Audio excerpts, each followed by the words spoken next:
Banyuwangi nothing gitu. Karena kan banyak sekali program-program dari pusat yang turun ke bawah.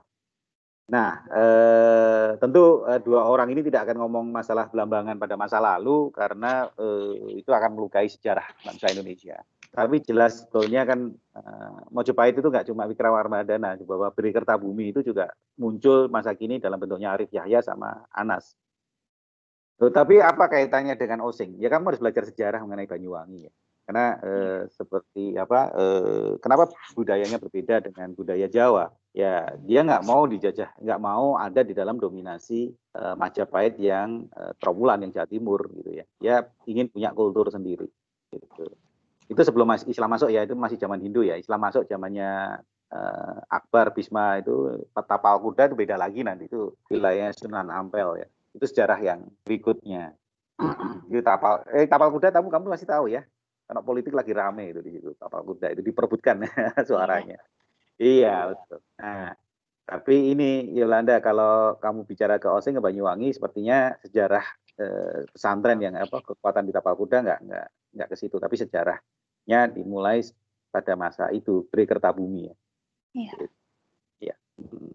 Itu kemungkinan apa supaya nggak ke permukaan, nggak cuma permukaan aja gitu, dan itu mudah-mudahan akan terkait dengan daerah tapal kuda ya, itu daerah yang selalu diperebutkan di apa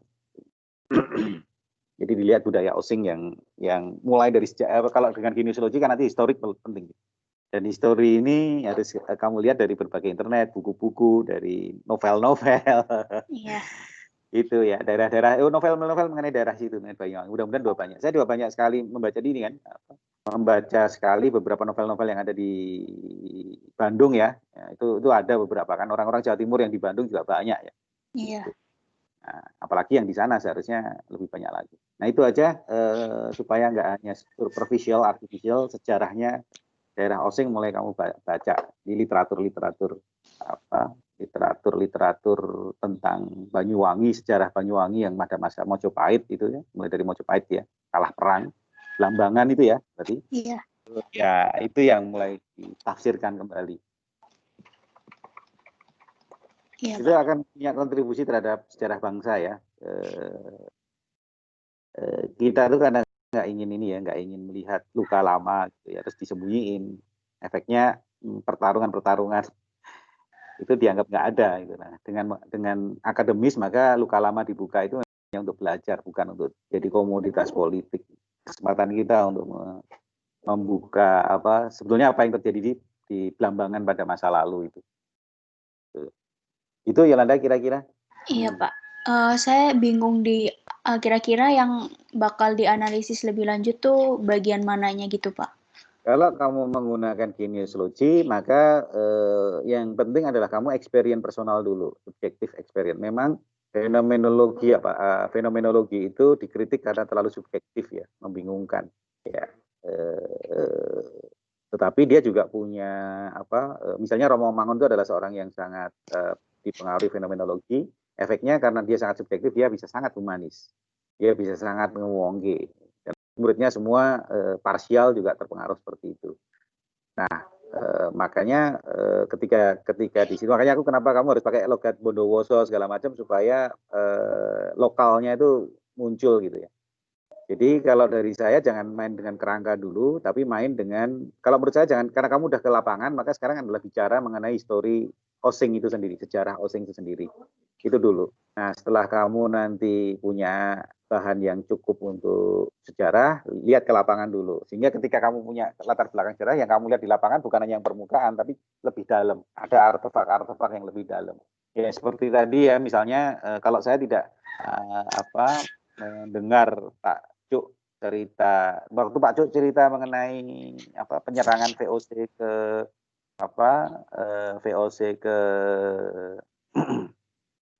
Jakarta gitu ya, VOC ke Jakarta, penyerangan Mataram ke VOC di Jakarta yang lewat pelabuhan Kendal, maka di Kendal itu ada gor namanya Gor Baurekso gitu kan, itu baru gitu ya. Saya hanya melihat gornya saja, bahwa namanya Baurekso apa itu nggak penting buat saya. Tapi setelah membaca, maka pasti Baurekso ini munculnya di pelabuhan, di Kendal itu pelabuhannya di Kaliwungu. Jadi ketika saya ingin dengan membaca, ketika saya ke satu tempat, saya akan mencari tempat di mana sejarah itu dimulai. lihatnya akan lebih dalam. Oh ini toh, oh perahunya dari sini, oh bau reksonnya mulai dari sini. Jadi akan lebih dalam karena kita banyak membaca. Jadi ketika kamu sudah ke lapangan, berarti kan udah kebayang ya, gitu ya, suasananya seperti apa. Dengan membaca sejarah, ketika nanti kamu ke lapangan, kamu akan mencari artefak-artefak yang dia punya cerita sejarah. Gitu. Iya. Jadi yang pertama baca sejarah dulu, nanti cerita sejarahnya apa, gitu. Lalu ke lapangan, sejarah itu di lapangan ada di mana. Khawatirnya kalau wisata nanti terjebak pada yang superficial ya, kalau kita nggak membaca. Iya. Itu kejadian di Istanbul ya, kejadian di Istanbul. Saya cerita sedikit ke Yolanda, itu waktu saya di Istanbul, saya dengan Pak Revi ya, bacaan Pak Revi mengenai Turki luar biasa ya. Saya nggak ada apa-apanya di situ. Jadi saya dapat guide yang ini sejarahnya gini, ini sejarahnya gini. Gila ceritanya itu. Wah, hebat sekali gitu. Jadi ketika jalan-jalan di Istanbul itu saya nggak cuma jadi wisatawan gitu, tapi ini kenapa di sini, ini kenapa di situ. Terus suruh motretin aja. Mas, aku dipotretin di sini gitu loh. Oh, ini kenapa dipotretin? Ini kenapa sih penting? Oh, jadi saya juga bisa cerita banyak gitu loh. Gitu. Ya, itu ya Yolanda ya. Ya, Pak. Oke, sip. Oke, makasih, Kemudian Pak. berikutnya sama-sama. Kemudian berikutnya Sayid ya. Yolanda Natania dulu nih. Oh, pecinan Jakarta rupanya ya. Halo, Halo Kak. ya. Oke. Oke. Ya, gimana kamu cerita ini sepertinya pecinan yang ya pecinan ya ada petak 9, ada Chinatown Market gitu. Iya Pak, jadi saya kan enggak sih Pak. Dari dulu tuh suka ngikut Mama juga sering ke pecinan kan Pak. Ya bener lah betul. Jadi kayak pengen lebih menelusuri gitu Pak, kayak Ya, placemaking-nya dengan terjadi di gitu. kawasan Tepat pecinan. betul. Ya, yang hati-hati adalah protokol kesehatan di pasar. Saya nggak berani belusukan di pasar tuh. Tapi lagi COVID jadinya sepi banget Pak, nggak seramai Iya. dulu. Ya, this is our problem ya. Jadi ya nggak tahu ya, saya juga nggak bisa gimana karena ini kan masih bergerak. Ya belusuan aja lah ke pasar, hanya satu itu, ke pasar ke mana, ke Pecinan itu aja. Iya Pak, di area situ sih. Area situ foto-foto apa tempat-tempat yang menarik, areanya sebelah mana. Tapi kalau menurut saya jangan dibatasi koridor jalan dulu ya. Begitu ngomong Pecinan, itu kan wilayahnya satu kawasan ya, gitu. Iya Pak, berarti sama Iya. pemukimannya juga Pak. Nggak tahu, saya masih belum bisa karena kamu belum belusukan ya, gitu. Jadi kalau dengan fenomenologi kita nggak boleh membatasi di awal. Jadi harus masuk ke sana dulu. Terus apa yang paling unik dari pecinan itu baru diangkat. Gitu. Oh, Kalau saya kan ya kebetulan Bang Sabar ya, Sabar Situmorang itu kan seneng ke pasar juga ya, sama saya gitu ya. Jadi ketika kecinan ya dia petak 9 yang dia anggap paling menarik gitu loh, Sabar Situmorang itu. Nah, buat Bang Tania mana nanti gitu loh. Kamu jalan ke sana kemari, diajak mama ke sana ya? iya Pak. Iya, nah usia mama yang ke sana kan lebih, dia kan beliau mengalami, tapi dia kan nggak terlalu peduli dengan place making lah ya. Jadi informasi mengenai tempat-tempat yang unik di pecinan itu melekat di dalam memori dia, tetapi nggak dianggap penting. Nah, yang mau nganggap penting kan kita sebetulnya. Natania, jadi kamu cerita aja sama mama gitu kan. Mah mana sih daerah-daerah yang asik gitu. Saya dengan ibu saya juga suka gitu cerita. Contoh kampung Arab dan kampung Cina di Semarang itu, ibu saya kan punya kenalan banyak orang-orang Arab di situ. Jadi kadang-kadang saya belusuan dulu ke sana, di satu masjid ya, masjid Arab di sana. Saya ceritain ke ibu saya karena ibu saya juga temennya banyak. Wah, ceritanya panjang sekali, lucu-lucu itu ya. Itu ya pernikahan antara, karena kampung Arab sama kampung Cina sebelahan itu kan berarti kan banyak pernikahan di situ. Betul ternyata. Berarti kalau banyak pernikahan banyak percampuran. Betul ternyata. Jadi kalau saya ke pecinan di Semarang, yang jarang dilihat banyak orang adalah nyampurnya luar biasa. Jadi tiba-tiba ada bangunan Arab, di sebelahnya ada kelenteng, di sebelahnya ada masjid, di sebelahnya ada dan mereka harmoni loh. Gimana nggak harmoni, yang saling sayang witing tresno jalaran saka kulino ya. Gitu ceritanya. Nah, itu kan karena mama juga sering ke sana, siapa kali masih nenek yang ke sana, itu ceritanya pasti banyak. Jadi sebelum kamu karena kamu punya aset dua ya, nenek sama mama gitu ya, manfaatkan memori-memori mereka. Memori kolektif ya, memori kolektif itu fenomenologi juga ya, di dalam arsitektur ada gitu. Kamu pakai memori kolektif dari dua orang yang sering berada di sana, sehingga ketika kamu jalan-jalan itu kamu memakai memori mereka gitu. Ini tempat yang bagus, tempat yang bagus. Jadi uniknya itu bukan hanya versi Natania gitu, tapi juga versi Natania yang dipengaruhi sama mama sama nenek. Oh, itu akan lebih dalam lagi nanti. Ketika menelusuri placemaking-nya akan jauh lebih dalam. Oh, oke Pak. Apalagi kamu, saya dulu kan TA-nya di Pasar Johar ya. Jadi ya sorry bukan apa-apa ya, sorry to say. Jadi desain Pasar Johar yang sekarang itu kering ya, karena orang hanya melihat arsiteknya hanya melihat dari luar itu Pasar Johar, jadi tidak tidak attach gitu loh. Ya, ada yang kurang. Ya saya sebelum jadi arsitek udah belusuan ke Pasar Johar. Ya itu tadi nemenin ibu belanja gitu kan. Bahkan itu TA saya dari situ dulu. Kok pasarnya bagus ya, saya TA di sini deh gitu. Akan berbeda sekali dengan fenomenologi memang hadir untuk itu. Fenomenologi ini orang yang wah dari luar bagus gini dimasukin bagus menurut kita. Padahal yang alaminya dia punya pengalaman subjektif yang masing-masing. Sehingga detachment-nya itu muncul. Itu di Pasar Badung ya, di Bali itu wah bagus megah. Tapi teman saya di Bali kok beda ya. Saya nggak ngerasain kok beda. Saya kok bagus perasaan buat saya mas. Tapi saya orang Bali beda mas. Oh iya. Bedanya apa ya? Ya belum tahu ya gitu. Harus sama orang-orang Bali diskusi gitu kan. Butina ya orang Bali diskusi gitu. Saya dengerin aja. Ya, fenomenologi hadir untuk itu ya. Detachment antara objek dengan subjeknya. Jadi memang kritiknya jadi sangat subjektif. Tapi bagusnya dalam placemaking adalah attachment terhadap siapa yang menggunakan di situ jadi lebih melekat gitu ya. Gitu. Berarti saya akan tunggu ininya nanti. Ya seperti biasa seperti tadi yang Yolanda historical. Nah, kalau buat Natania selain historical pasti banyak, kayak Kevin kemarin juga langsung berapa paper masuk di situ mengenai pecinan Tangerang ya. Dia kepengen kuliner. Masalahnya sama, gimana caranya kulineran di dalam masa pandemi ini gitu. Dan setelah dari kata kamu kalau bisa hari inilah mulai cari-cari paper tentang pecinan gitu, rasanya banyak gitu. Kamu posting aja di grup gitu biar moodnya muncul. Nah, kemudian nanti mulai tanya mama dan nenek dan mulai jalan ke sana dengan protokol kesehatan yang ketat ya. Yang aman. Dan itu nanti kamu post di situ. Jadi biarkan kami dan teman-teman saya dan anak-anak juga menikmati pengalamanmu di pecinan. Saya ngiri ya sama Bang Sabar yang sering ke Petak 9 itu. Dia beli belanja murah segala macam. Akhirnya keinginan saya tersalurkan lewat Natania. Gitu Natania kira-kira. Iya, Ya. baik Pak. Oke, saya tunggu betul ya pengalaman di sana ya, pengalaman dari nenek, dari mama segala macam, karena itu akan berarti buat saya dan juga buat teman-teman nanti. Ya, makasih Pak. Sama-sama. Next. Ini udah direkord belum Mas? Kayaknya belum ya, belum direkord ya? Sudah Pak, sudah. Oh, siap. Sayed ya? Iya Pak. Yo, oke. Gimana? Jadi Sudah sempat baca sebentar natural place-nya?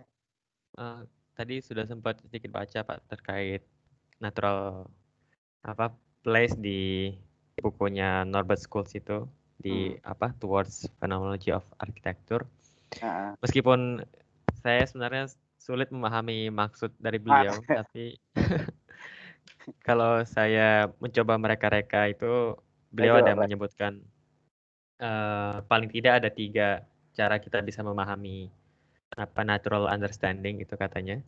Jadi yang pertama itu melalui hubungan dari elemen natural dengan benda-benda di sana. Yes. Kemudian dia juga ada menyebutkan tentang cosmic order, jadi maksudnya matahari mungkin dan unsur-unsur langit. Terus yang ketiga itu adalah definisi dari karakter dari natural spaces itu sendiri dan menghubungkannya dengan basic human traits, karakter dasar manusia gitu. Ya. Cuman itu ya. Silakan. Cuman kayaknya masih bingung. Oke. Masih bingung Pak. Saya coba lihat dulu ya, karena setelah itu Norbert Schultz bicara mengenai, saya juga lupa, natural and man-made ya. Jadi gabungan antara alam dengan bentuk manusia. Oke. Nah,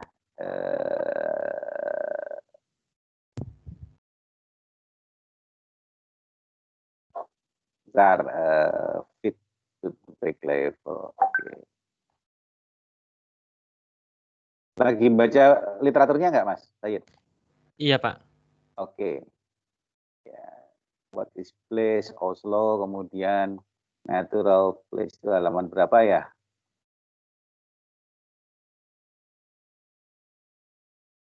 Natural place itu halaman berapa? 30, Pak. 30 ya, oke. Bukannya 22 udah bicara natural dia? Oh Ya, ya, kan? ini saya udah Iya. lewat sih. Iya, oke kan di situ kan misalnya, Iya. nah contoh nih, nah contoh misalnya yang saya sekilas ya, second mode dari cosmic order-nya, ini kan misalnya dia melihat ini ya, coba di, gambar kuil ya, kuil di tebing. Oh iya. Ya, place itu terbentuk memang karena ada tebingnya, lalu kuil itu hadir di situ. Oh. Simpel itu ya. Nah, bahasanya memang cosmic order segala macam gitu. Perhatikan dulu alamnya, kemudian baru perhatikan bangunannya. Ya, kemudian di halaman berikutnya ada kuil Yunani. Itu di tebing. Jadi perhatikan dulu tebingnya, baru kemudian perhatikan dulu bangunannya. Maknanya akan muncul di situ. Place-nya akan muncul di situ. Perhatikan dulu pohonnya, gitu kan, perhatikan tebingnya, gitu kan. Pohon ini dia berpuisi loh pohon. Nah, kelihatan dari atas gitu kan. Perhatikan dulu bukitnya, baru kemudian perhatikan jalur-jalur yang dibuat manusia. Jadi ada sequence ketika Norbertus menjelaskan mengenai place, yaitu ketika bagaimana alam membentuk place itu adalah alamnya dilihat dulu, baru kemudian man-made-nya dilihat di situ. Nah, jadi situ ketika nanti mulai masuk ke alun-alun Pontianak, dilihat dulu dari sungainya, Mas. Oh ya, jadi sungai itu jadi objek utama. Sungai itu entry ya, gitu kan. Lihat dari sungainya dulu, gitu. Kalau enggak nanti uniknya enggak muncul. Begitu lihat uniknya, oh iya sungai. Nah, kemungkinan belajar juga sejarah, mengapa alun-alun ada di situ. Itu nanti hampir sama dengan ketika Sudan dan Khartoum dan Omdurman itu ya. Tolong loncat ke Khartoum dan Omdurman, hampir mirip itu.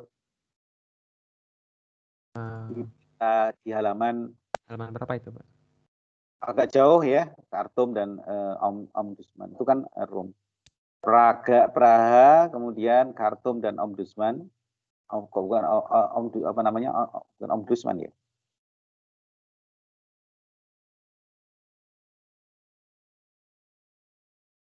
Nah, Khartoum ya. Nah, Khartoum dan Omdurman kok Omdurman ya, Ya. Nah, oke, halaman bab 5 image ya, 113. Oke. Oh iya. Ya. Ada The Island di situ dan ada Omdurman dan ada Khartoum. Jadi mirip sekali bahwa ya orang kan pasti akan membentuk kota dari lalu lintas sungai. Kalau lihat dari gambar itu kan, itu dua kota itu kan yang satu ada di sebelah sini, yang satu di sebelah sana. Gitu. Dan yang saat ini masih ada tuh yang dia perahu yang dianggap place-nya dua kota Khartoum itu ya dimulai dari kapal yang merapat ke pantai, ke kapal di sungai kan. Gitu. Jadi bacalah sejarah Sungai Pontianak. Itu sungai apa nih di situ? Kapuas, Pak. Kapuas ya, betul. Lagi Kapuas tuh kaya sekali dengan cerita gitu. Pertanyaannya kenapa alun-alun ada di situ? Kalau di Pekanbaru jelas ya waktu Siak politik sekali itu ya, politik ekonomi ya, politik ekonomi lebih politik, dominannya lebih politik dulu. Itu. Jadi selalu ibu kota kerajaan Siak itu ada di Sungai Siak namanya ya, gitu, atau Sungai Jantan pada masa lalu. Tapi ketika Pekanbaru itu dia ditaruh di situ karena menghindari kekuasaan Belanda yang ada di Selat Malaka. Dan begitu ekonominya masuk, dia mendekat lagi karena Selat Malaka kan strategis. Jadi posisi ibu kota itu bisa pelajari dari sejarah ya. Ibu kota provinsi Riau itu ibu kota kerajaan Siak kan pindah-pindah, tapi selalu ada di Sungai Siak. Ya. Dan kekuatan politik itu yang selalu membuat, itu histori ya, dari histori yang selalu membuat kalau dia semakin kuat politiknya, dia akan dekat ke Selat Malaka. Kalau melemah politiknya gitu, karena kan itu di Selat Malaka dikuasai Eropa kan, dia akan mundur gitu. Nah, Pekanbaru itu dia mundur, tapi efeknya dari Bukit Tinggi dari arah barat ekonominya jadi lebih kuat. Disitulah dia bisa membuat pasar mencegat orang-orang dari Bukit Tinggi dari Sumatera Barat yang ingin ke Selat Malaka lewat Sungai Siak. Nah, apakah Pontianak ceritanya seperti itu? Nah, itu yang saya tunggu dari Mas Said. Nah, dari cerita sejarah nanti dilihat artefak-artefak apa yang dari sungai itu yang akan unik. Gitu. Oh iya. Sudut pandangnya. Berarti saya mungkin bisa berangkat dari sejarah Sungai Kapuas. Kapuas dan juga Pontianak dari Sungai Kapuas. Nanti dilihat dari teks sejarah, dilihat di lapangan. Nanti kamu masih lihatnya beda. Nanti. Banyak sekali elemen-elemen unik yang kamu lihat di alun-alun itu yang sangat berbeda. Kalau di Siak alun-alunnya sepi ya, nggak gede gitu ya. Karena keramaiannya agak di pecinan di sana gitu di Siak. Tapi ada beberapa dermaga lautnya itu ya. Kemudian Sumbu dengan istana gitu ya. Kemudian ada Tugu gitu. Itu di Siak sini Indrapura ya. Di Pontianak mungkin lebih ramai karena kan dia di pusat kota. Iya, Pak. Tapi pengaruh sungai ya, kalau di Siak itu pengaruh sungai terhadap alun-alun di Siak itu kebaca betul. Nah, terus nanti Mas Said akan ini ya dikaji literatur-literatur yang tentang alun-alun di Jawa. Oh iya. Ya itu sebagai pembanding nanti. Itu yang membuat tulisanmu menjadi sangat unik ya, punya positioning. Karena alun-alun di Jawa itu semuanya utara selatan. Karena alam di Jawa memang bentuknya utara selatan. Jadi udah matahari juga timur barat ya, utara selatannya jelas ya. Kutub utara mata angin juga. Tapi di Jawa itu juga karena gunung-gunungnya, dan rata-rata kan begitu Jawa yang setelah Mojopahit ya, Jogja, Solo itu kota-kota di selatan, sementara gunung-gunungnya di utara. Sehingga kenapa utara, termasuk Bandung ya, Kudus itu ada Gunung Muria di utara gitu. Jadi sumbu utara selatan di Jawa itu selain kosmologi juga ada faktor alam. Karena pas persis Jawa seperti itu, lalu kota-kota itu selalu ke utara ada gunung yaitu Bandung, Tangkuban Perahu ya, Purwokerto, Gunung Slamet. Gitu. Jogja, Merapi gitu ya, Kudus, Muria. Nah begitu itu nggak ada, gitu utara selatan jadi nggak ada kan. Tapi faktor alamnya sungai. Itu Pontianak. Tapi itu nanti di akhir-akhir ya, gitu. Itu untuk membuat tulisanmu unik gitu, karena membandingkan dengan yang lain. Tapi sebelum bisa membandingkan yang lain, yang unik di dalam ini harus ada dulu. Gitu. Oh iya Pak. Oke. Oke, saya apresiasi progresnya luar biasa nih Mas Said ini, semangatnya. Terima kasih Pak. Jadi gitu Mas, kalau bingung sana kemari begitu maju terus nanti kan ketemu sendiri gitu ya. Yap. Oh iya jalan aja nanti insya Allah ketemu. Gitu. Oke Pak. Oke, terus siapa lagi tadi berikutnya? Yolanda sudah, sip, sama-sama, Monde udah selesai ya? Ada lagi kayaknya ya? Oke, baik. Terima kasih. Sudah juga selesai jam 9. Saya tadi buka dengan Assalamualaikum ya. Berarti, benar nggak ada yang mau ditanyakan? Ya, nggak ada. Bener ya. Mas Akbar nggak ada yang ditanya ya berarti ya? Jalan ya. Mau tanya deh Pak, Oke, ya boleh lah. Ini masih ada 5 menit lah. Pak, kalau misalkan kira-kira frameworknya kalau ANT itu yang perlu dijabarkan tuh apa aja Pak? Misalkan apakah sejarahnya juga perlu Pak? Apakah soalnya ini kan kelihatannya daerahnya masih kosong, masih baru gitu. Aktornya Mas, aktornya aja Pak ya.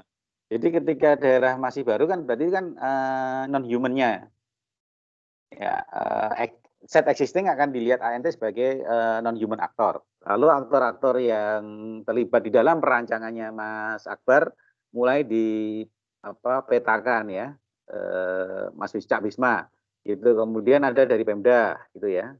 Kemudian saya akan kalau cuma aktornya nggak banyak, saya coba masukkan ke Pak Imam. Berarti kan saya jadi aktor penting juga karena saya kan yang merekomendasikan Bisma dengan Pak Imam.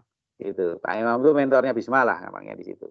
Nah, berarti kan aktor-aktor itu muncul. Jadi ketika Mas Akbar juga aktor human. Nah, berarti kan sekarang ada side ya. Ada side sebagai aktor non human masih kosong. Kemudian ada aktor-aktor yang ada di situ. Kemudian proses perancangannya ada sudah dibuat kemarin. Nah, ya ANT hanya memperhatikan non human and human yang ada di dalam konstelasi itu. Gitu. Dan kalau saya kirim bukunya Pak Sony kan bagaimana menggunakan ANT untuk transformasi penelitian ke dalam inovasi. Ya kesimpulan Pak Sony adalah yang penting gitu karena inovasi itu juga gampang wah susah banget sulit ya 3 kata kunci.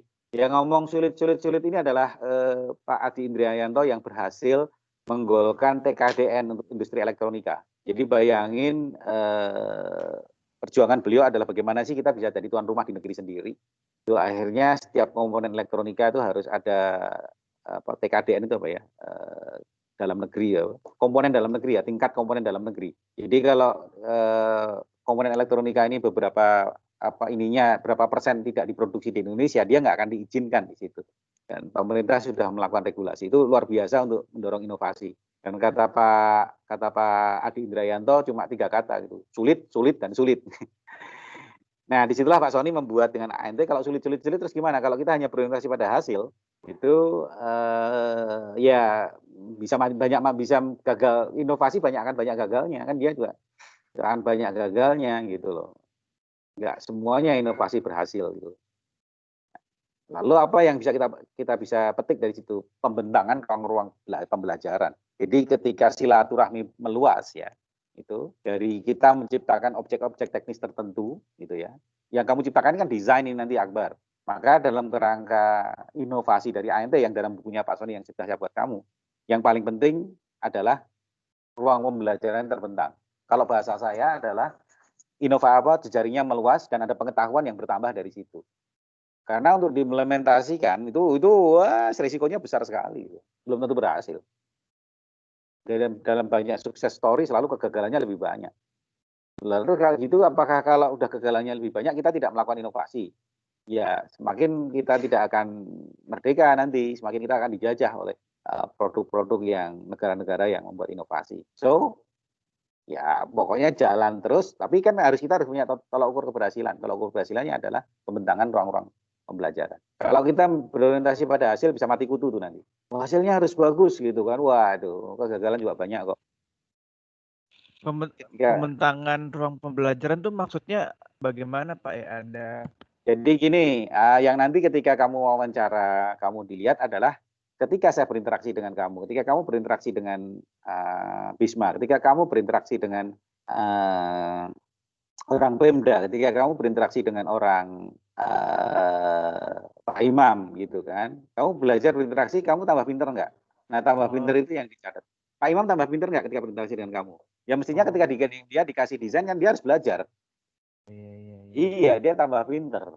Gitu. Orang Pemdanya ketika ketemu sama kamu tambah pinter nggak? Nah, tambah pinternya itu. Saya ketika ketemu kamu tambah pinter nggak? Harusnya tambah pinter, yang dulu nggak ngerti tambak jadi ngerti tambak kok. Gitu. Nah, jadi nanti ada penambahan pengetahuan dari masing-masing aktor yang muncul setelah desain itu dihadirkan dalam jejaring itu. Jadi kamu kan mendesain. Jadi yang dilihat bukan hasil desainnya, Mas, tapi orang tambah belajar nggak dari hasil desain. Dari hasil desainnya mah gitu-gitu aja. Gitu. Iya. Pak, mau tanya karena memang mungkin lebih banyak meneliti aktor, mungkin itu Pak ya perlu dicari tahu, diwawancara, dijabarkan sejarahnya orangnya itu apa, perannya apa, latar belakang dan motivasinya gitu Pak ya. Latar belakang lah, nggak perlu sampai sejarahnya, itu terlalu jauh Mas. Oh nggak usah ya. Perannya. Latar belakang gitu dan peran, motivasi gitu Pak ya. Betul. Kalau bahasanya Deleuze itu desire ya, tapi Arthur tidak bicara desire ya. Kehendak itu apa ya? Kehendak itu desire ya, soalnya ya. Will ya, will. Kehendak. Kalau Pak Sony itu biasa menyebutnya perluasan kehendak. Jadi teknologi itu merupakan perluasan kehendak manusia. Jadi kehendak. Kalau bahasa Pak Imam itu nggak tok kayak karep, itu ANT banget tuh, itu nggak tok no karep itu.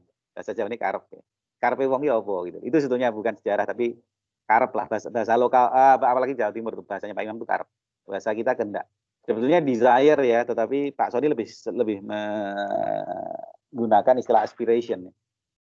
Aspirasi. Kehendak itu delusion soalnya. Apa bukan kehendak? Desire itu delusion. Will itu Immanuel Kant kalau nggak salah, will ya. Kehendak, will. Karep lah bahasa yang cocok buat itu, karep lah bahasanya Pak Imam, Cak Bisma. Karep mau karepe apa itu mereka. Iya Pak, Jawa Timuran karep. Karep betul. Nah, karep bahasa Inggrisnya mana yang cocok ya? Ya kehendak lah. Gitu. Aspiration kalau bahasanya Pak Sony itu aspiration. Jadi setiap technical object yang diciptakan oleh orang gitu atau yang dia proof gitu ya, itu pasti ada kehendak orang yang ada di situ. Iya Pak. Nanti kalau dengan itu buku yang Bapak kirim lewat WhatsApp itu sama yang akan dikirim sama Mas itu ya, Mas Ya, Mas itu buku Pak Sony yang kedua. Ocha. Soalnya Mas Ocha kayaknya lupa lagi. Mungkin kalau daripada dia disuruh kirim, ntar merepotkan. Mending saya baca dari WhatsApp-nya Bapak itu mungkin Pak ya. Atau Ya perlu. beda yang itu kan sudah aplikatif ya. Oh, jadi tetap harus nunggu dari Mas Ocha ya. Mas Ocha saya ingetin Oh, terus enggak, lupa terus. nunggu, Mas. Enggak, bacanya bareng aja terus. Nah, Oh, cuma kalau membaca buku yang Pak Sony yang ini itu ada beberapa premis-premis awal yang ada di buku yang itu. oh, Coba ya, ke ya, Pak ya. Gunawan deh, Mas. Mas Ocha Mas suka gitu ke Pak Gunawan toh. Ya, oke, Ada kasih nomor bukan itu Pak Gunawan yang ngingetin Mas Ocha. Pak Gunawan itu lebih rapi orangnya, lebih. Mas Ocha itu agak ya agak confident lah, dia tuh apa pinter banget sih. Kalau Mas Ocha tuh pinter soalnya. Anak yang lulusan SMP tapi pinter gitu, jadi ya suka apa mahasiswa sama-sama mahasiswa itu gimana gitu. Oh iya Pak. Ya dididik sama almarhum Pak Wijayono ya. Tapi kalau Pak Gunawan tuh lebih apa ya, apa adanya. Bila kalau sama Pak Gunawan bilang sama saya gitu, dia mungkin nurut sama saya. Oh iya Pak, baik Pak. Ya udah sih Pak, itu aja. Sip, gitu. Kalau gitu ini sudah 9:02, saya harus berganti ke ini sebelah. Terima kasih, tetap semangat, lanjutkan tugas terus ya, per folder terus ya. Sebentar lagi kita UTS, jadi nanti pas UTS kalau bisa pas ya nggak akan diaudit sih, tapi kita sendiri yang akan mengawal progres kita pas UTS itu nanti semua harus masuk ya. Dan ada folder masing-masing anak. Mas Akbar kan bikin folder per anak. Nanti per anak harusnya tiap folder itu dikasih per tanggal gitu. Tanggal ini ngomongin apa. Itu Sayyid yang paling rajin itu. Paling banyak tanggalnya. Gitu. Kalau mau agak lebih tricky itu siapa tadi, Natania ya. Natania itu tanggal ini jam sekian, terus tanggal ini jam sekian. Jadi wah progresnya banyak. Jangan lupa kalau di WA chat-chat saya, chat-chat pribadi dimasukkan semua di Google Drive. Jadi proses belajar kita tercatat dengan baik. Ya, itu. Terima kasih. Assalamualaikum warahmatullahi wabarakatuh. Waalaikumsalam. Waalaikumsalam warahmatullahi wabarakatuh. Terima kasih Pak. Yuk, dadah.